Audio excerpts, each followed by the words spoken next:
결국 SEC가 어차피 계속 힘들게 할 것 같으니까 대통령이랑 좀 친하게 지내서 규제 방향 자체를 바꾸려고 했던 선제적인 움직임이었던 거죠.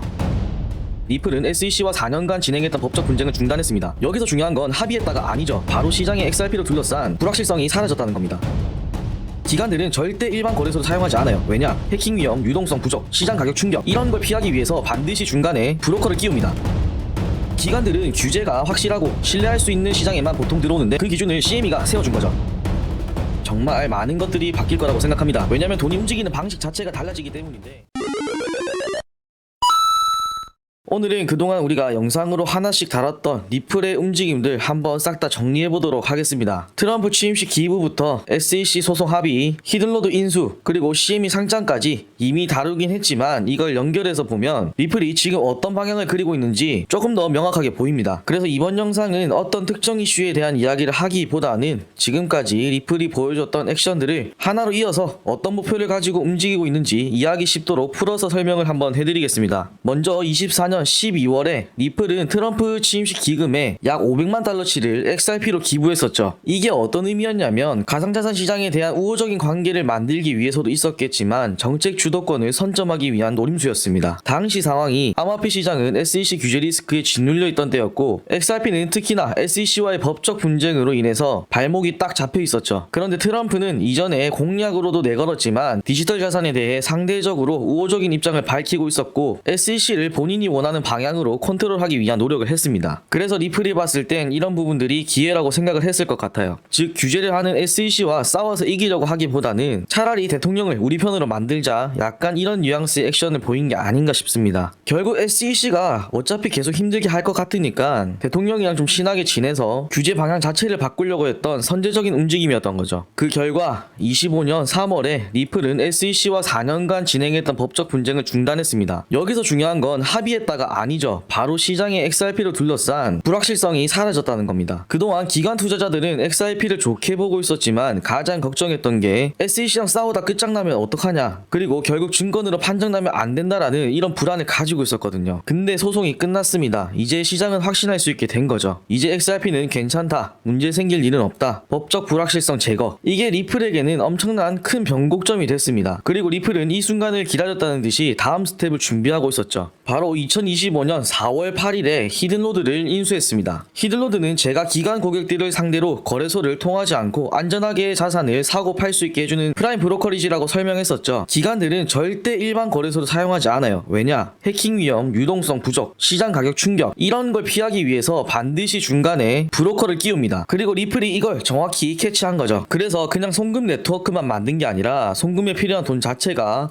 어디서 오고 어디로 가는지 그 입구를 잡기로 한 겁니다. 히든로드 인수는 송금 네트워크 구축을 넘어서 기관 자금 유입의 문을 리플이 직접 열고 닫게 되는 구조를 만들게 된 거죠. 따라서 네트워크는 우리가 만들었고 기관 돈도 우리가 통제하겠다는 암묵적인 메시지를 보낸 거고 완전히 주도권을 잡기 위한 액션을 계속해서 보였습니다. 그리고 나서 25년 4월 24일 최근에 미국 시카고 거래소 CME에서 XRP 선물 상품 출시를 발표했어요. CME는 전 세계에서 가장 보수적이고 가장 신뢰받는 파생 상품 거래소라는 것도 설명드렸었습니다. 혹시 지금까지 제가 이야기하는 부분들 이해가 잘 안 되신다고 하시면 이전 영상들 쭉 보시면 제가 디테일하게 설명 다 해놨으니까 한번 보시고 다시 이 영상 보시면 이해가 빠르실 거예요. 아무튼 전 세계에서 가장 큰 파생 상품 거래소에 SRP 선물이 상장되었고, 여기에 상장되었다는 건 단순히 우리가 거래를 할 수 있다는 것보다 기관 투자자들이 안심하고 투자할 수 있는 자산으로 인정받았다는 의미라는 게 가장 중요해요. 리플이 노린 건 결국 기관 자금입니다. 아무튼 기관들은 규제가 확실하고 신뢰할 수 있는 시장에만 보통 들어오는데 그 기준을 CME가 세워준 거죠. 비트코인도 CME 상장부터가 시작이었습니다. 그때부터 기관 자금이 본격적으로 들어오기 시작했거든요. XRP도 비슷한 루트를 타고 있습니다. 지금까지 리플의 행보를 보면 트럼프 취임식에서 통 큰 기부를 하면서 정치권 우호를 확보했고, 그로 인해서 SEC 소송 합의로 법적 불확실성도 제거되었죠. 그리고 히든로드 인수를 통해서 기관 자금이 쉽게 오고 갈 수 있는 길을 열어주면서 덩달아 CME 선물 상장을 통해 시장에 대한 신뢰와 접근성까지 강화시켰습니다. 이렇게 되돌아보면 뒤돌아보면 리플은 한 발 한 발 체계적으로 또 공격적으로 사업 확장에 힘쓰고 있는 상태고, 이런 부분들은 처음부터 다 계산하고 움직인 게 아닌가 싶습니다. 그럼 리플이 최종적으로 노리는 게 뭘까요? 제 생각에는 어제도 이야기를 했지만 바로 전세계 송금 시스템 스위프트를 대체하는 것이 최종적인 목표라고 생각합니다. 지금까지는 스위프트라는 네트워크가 독점하고 있는데 누차 말씀드리지만 너무 구식이기 때문에 느리고 비싸고 또 복잡합니다. 이런 부분을 리플이 계속해서 노리고 있는 것 같고, 순전히 스위프트보다 송금 속도가 빠르다 이게 아니라 싸고 빠르고 투명하게 할 수 있다는 부분을 계속해서 만들어가고 있어요. XRP를 실질적인 글로벌 결제 자산으로 만들겠다는 목표가 명확합니다. 이번 연도만 보더라도 얼마나 빠르게 사업을 확장하고 있는지 보이시잖아요. 전세계 결제 시스템을 대체하기 위해서는 변동성이 있는 XRP를 바로 실사용에 넣기보다는 가치가 고정된 스테이블 코인으로 먼저 접근했습니다. 기관이나 기업들이 편하게 접근할 수 있도록 설계한 거죠. 그 대표적인 사례가 RLUSD입니다. 달러 기반으로 발행되는 리플의 스테이블 코인인데 XRP 레저와 이더리움 네트워크 양쪽에서 발행 가능하도록 만들어졌습니다. 규제에 맞춰 설계된 실사용 기반 자산을 먼저 시장에 풀어놓고 이걸 기반으로 리플 네트워크에 익숙하게 만든 뒤 궁극적으로는 XRP 사용까지 자연스럽게 연결시키려는 생각인 것 같아요. 만약 리플이 지금 준비하고 있는 그림이 실제로 현실이 된다면 정말 많은 것들이 바뀔 거라고 생각합니다. 왜냐면 돈이 움직이는 방식 자체가 달라지기 때문인데, 지금은 돈을 움직이려면 은행을 거쳐야 하죠. 그 과정에서 생기는 수수료, 시간 지연, 중간 리스크가 가격에 다 녹아 있습니다. 근데 리플이 글로벌 금융 시스템을 대체하게 된다면 은행을 끼지 않고 정말 낮은 수수료로 실시간으로 누구든 어느 나라든 바로 돈을 주고 받을 수 있게 되겠죠. 이게 대체 왜라고 생각하시는 분들이 있을 텐데 정확하게 다시 알려드릴게요. 먼저 글로벌 무역 구조가 바뀝니다. 지금은 수출입 거래를 하려면 신용장을 열고 은행끼리 보증을 하고 자금 정산을 위해 며칠을 기다려야 합니다. 그런데 XRP를 기반으로 하면 이 과정이 몇 초 안에 끝나겠죠. 그럼 기업들은 수출하고 바로 대금 받고 수입하고 즉시 결제가 완료됩니다. 자금이 묶이지 않으니까 회전율은 폭발적으로 올라갑니다. 즉 세계 무역 자체가 훨씬 빨라지고 규모가 커질 수 있게 되는 거예요. 그렇게 되면 당연히 글로벌 결제 수단이 달라지겠죠. 지금 기본 통화가 달러인 건 다들 아실 겁니다. 근데 한국 돈을 다른 나라 돈으로 보내려면 그 사이에 꼭 한 번씩 이 달러를 거쳐야만 돈을 보낼 수 있는데, 그 과정에서 생기는 환차손, 환전 수수료는 전부 기업과 개인의 부담이에요. 하지만 XRP 네트워크에서는 중간에 거쳐가는 달러 대신 XRP가 들어가기 때문에 기존에 사용하던 방식과는 비슷하지만 빠른 속도와 낮은 수수료에 대한 강점이 있기 때문에 확실히 차별성이 있겠죠. 달러가 글로벌 금융의 중심인데 기존 구조가 처음으로 흔들릴 수 있다는 이야기입니다. 이런 달러를 사용하지 않고 XRP를 사용하게 되면 당연히 중개해주는 기관들에 대한 수익 구조가 무너지겠죠. 지금 전 세계 은행들은 송금, 환전 수수료로 수십조 원 규모의 수익을 내고 있습니다. 스위프트만 봐도 조 단위를 넘어서 경단위라고 말씀을 드렸는데, XRP가 이걸 대체하게 되면 은행, 중개업체, 환전 플랫폼들의 수익 구조 하나가 사라지게 됩니다. 결국 금융시장의 힘 자체가 은행에서 개별 사용자 중심으로 이동하게 되는 거예요. 그러면 또 살펴봐야 할 게 기관 자금 운용 방식도 바뀌게 될 겁니다. 현재 기관 자금은 헤지펀드, 보험사, 연기금 같은 대형 자금이 움직일 때마다 시간과 비용이 엄청나게 들고 있어요. 특히 글로벌 단위로 돈을 움직일 때는 규제,